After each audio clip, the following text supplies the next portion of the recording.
Bruce Wayne, the immortal legend Batman, is hunting his shadow clones to stop them before it's too late and they cause too much damage to the universe. Bruce pilots his ship towards the unsettled world below, but strange creatures rise up to meet him, seemingly half mammal and half planet. The ship rocks as they attack. It defies reason, but these creatures are managing to do damage to the ship, Master Bruce. Alfred reports from his place in the co-pilot's seat. Bruce glances at the robot. They're not shadows, Alfred, but they're not normal either, he says. He gets up from his seat and heads towards the Star Strider's escape hatch. I'll go down myself. You take the ship, get it out of the atmosphere and into orbit before these things destroy it, Bruce says. He opens the hatch and steps out before Alfred can argue about his safety. Bruce plummets towards the planet below. Several of the creatures veer off to chase him, but Bruce transforms into the immortal legend Batman. Become the night, he whispers. Energy wraps around him as he transforms and slices the creatures out of the sky. He nears the planet's surface and unfurls his cape, allowing it to catch the wind and letting him glide safely to the forest planet below. Batman looks at the forest around him, reporting in to Alfred, who has successfully taken the Star Strider into orbit. You will be relieved to know that the creatures were unable to follow, Alfred informs him. Good. Stay there until you hear from me. I'm going after him, Batman says. He activates his shadow tracker, but something is wrong. A strange presence overwhelms him and he stumbles against a tree. Something is blocking whatever was allowing me to sense the shadow forms, Batman growls, but he shakes his head to clear it and sets out through the forest. I'll just do this the old-fashioned way, he whispers. He moves through the woods until he comes across a mighty bear, but something is wrong with the creature.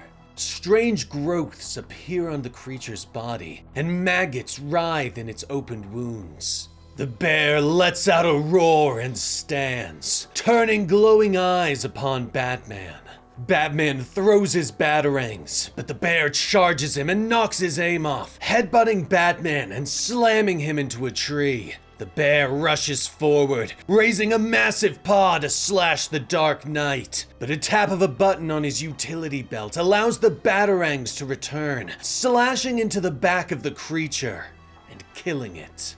Batman groans in pain as he gets to his feet. He reaches for his comms to report to Alfred, but a spear suddenly lashes out and cuts into his shoulder, drawing blood and bringing him to his knees. Batman looks up through the pain and sees another Bruce Wayne standing before him. Well, hello there, Bruce. Welcome to my world. You found me fast. Well done, the Shadow Bruce says with a smile. He looks down at the fallen bear in sadness. You do break so much in your rage, don't you? Hurt people, as they say. And I guess they hurt bears as well, he sighs. Batman moves fast, slashing at the shadow, but this Bruce just dances backwards. Oops, be careful now. I wouldn't want you to tire yourself out. There's still so much to see, Bruce says as he dashes away and disappears into the jungle. Batman moves to pursue him, but the world becomes hazy around him and he stumbles, falling to the soft grass. Sir, your vitals are showing elevated neurotoxin levels, Alfred says over the comms. Batman nods. I know. It's a poison, Batman whispers as he tries to stand. His spear pierced the immortal form with ease. Search the black hole casebook for any antidotes, Batman gasps. Yes, of course, sir. I've already done so.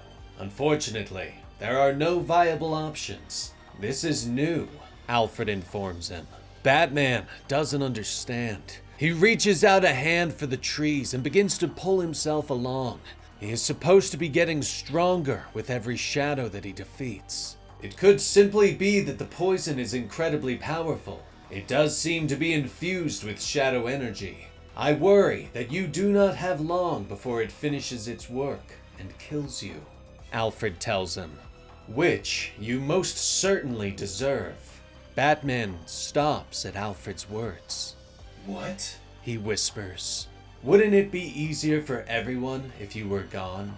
Surely a more worthy immortal legend would have avoided the mistakes you've already made, would they not? I'm simply telling you what you already know. You're a disgrace to your parents, and a blight on the legacy of the immortal legends. Alfred continues. Batman shakes his head. It's the toxin. I can't trust you. I'm going offline. He whispers as he cuts the comms transmission. He continues to push through the forest. The swirling colors distract him, showing him images of his past. The school where he went after his parents' death. The children who didn't understand him. The people he hated for not understanding how he felt, what he wanted. Suddenly, a vine lashes out and smacks Bruce in the face. He stumbles and falls to the ground. Slowly, the immortal legend armor disappears, revealing the man beneath. Do you understand now, Bruce? The Shadow calls as he steps from the jungle, explaining that he wanted to get as far away from Batman and society as possible. But I chose this planet specifically for a reason. Much of the wildlife on this planet is actually connected to one organism. In some places, there are physical connections. It communicates itself via chemicals in the air, but it's all one mind, the Shadow tells him. Bruce continues to struggle. That's why I was having trouble tracking the Shadow's energy, because it was all around me, infused into the forest itself. Bruce gasps. The Shadow nods and smiles, reaching down and placing his hand against the earth. Yes, so easy to corrupt, he whispers as the vines begin to darken and crawl all around him. It's easy to be alone when everything is me, he says as he raises up, now taking the form of the Poisoned Man. But Bruce shakes his head and stands, drawing forth his power and becoming the immortal legend Batman once more. I won't let you continue to poison the world with your darkness, Batman growls. He rushes forward, but the Poisoned Man lashes out with vines. I'm not really interested in outside perspectives on this one, to be honest, he sneers. But Batman slashes through the vines and throws explosive batarangs. The smoke and fire clears to reveal the Poisoned Man unharmed. You've overstayed your welcome. I'm ready to be alone again, he says. Batman looks around them as they rise up on a massive flower, pollen filling the air, choking him. That's poison coursing through your veins. It came from this plant. Seemed like you could use another hit, the Poisoned Man tells him. Batman stumbles, his breath caught in his throat. The Poisoned Man walks forward and reaches out for him. Swimming in it now, aren't you? You can give into it, it's okay. I promise you'll feel better once you do, he whispers. Vines rise up and wrap around Batman's limbs, lifting him into the air. You're gonna die here alone, the only real person on this planet. But that's appropriate, isn't it? We always hated people. We wanted to get away from them. That's what becoming the immortal legend Batman was all about, wasn't it? A noble reason to retreat from society, into your cave, behind your mask, to become more than a weak mortal person. You built walls so thick and tall around yourself that nobody can get in. You suffered one little tragedy as a boy, and you decided that was your forever excuse for being completely incapable of letting anyone in, or ever asking for help, the Poisoned Man sneers. But Batman shakes his head. No, he gasps. That might be who I was before, but it's not who I am anymore. I can ask for help. In fact, before I came to this planet, that's exactly what I did. And because you've been so busy with me, you didn't even realize. Batman growls. The space station in orbit has reached its target point. The giant ice cannon activates and shoots down to the planet, targeting Batman and the Poison Man. The blast slams into the giant flower and freezes it solid, spreading to all the plants around them. "No! You're killing them!" the Poison Man screeches. Batman snaps through the ice and breaks himself free. "Do you think this changes anything? You think it changes where you're headed? You're still charging towards death!" the Poison Man shouts.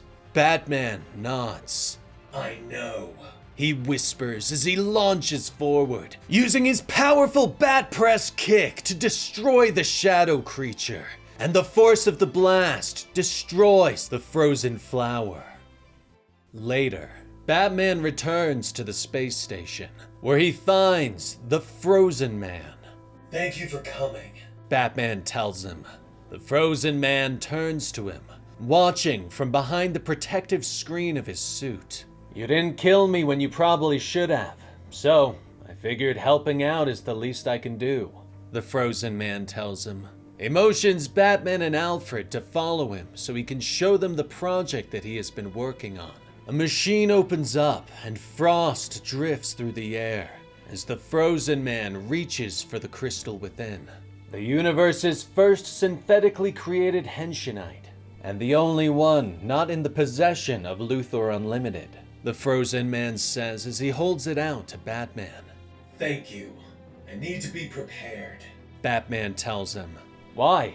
Where are you going?" the Frozen Man asks. Batman turns away and looks out into the vastness of space. "The last place I want to go. Home. Back to Gotham," he growls. But first, Batman makes a stop on the planet Diemer, where he meets Robin and Nightwing. "You found me," Batman growls as his old partners step from the shadows. "Well, there's really only one place you like to go to get your head right before you try something big. I wouldn't call us genius detectives or anything," Nightwing notes. Robin and Nightwing reveal that they know Batman attempted the forbidden bat technique to separate himself from weakness. "Why do it at all?" Nightwing questions. Batman sighs, revealing that a few months ago he responded to a shadow incursion, but he arrived too late, and a child lost his parents. "I couldn't save them. I did not take it well," Bruce tells them, explaining that he finally realized that even though he was the immortal legend Batman, he couldn't save everyone. But he thought that if he purged his body of weakness, he might be able to find a way to permanently stop the shadow incursions. "Instead, I created the most dangerous shadows to ever exist," Batman sighs. Nightwing looks at him. "Okay, I get that. But after it all went wrong, why not come to us? Why not ask us to help you?" Nightwing asks. "We're supposed to be partners, Bruce," Robin reminds him. Batman nods. "I couldn't ask for help then, but I'm asking for it now. I think what's waiting for me on Gotham will be my end, and I don't want to face that alone. Will you come with me?" he asks. Both his partners nod. "Of course we will. Whatever's waiting on Gotham, it's got nothing on the immortal legends," they both say.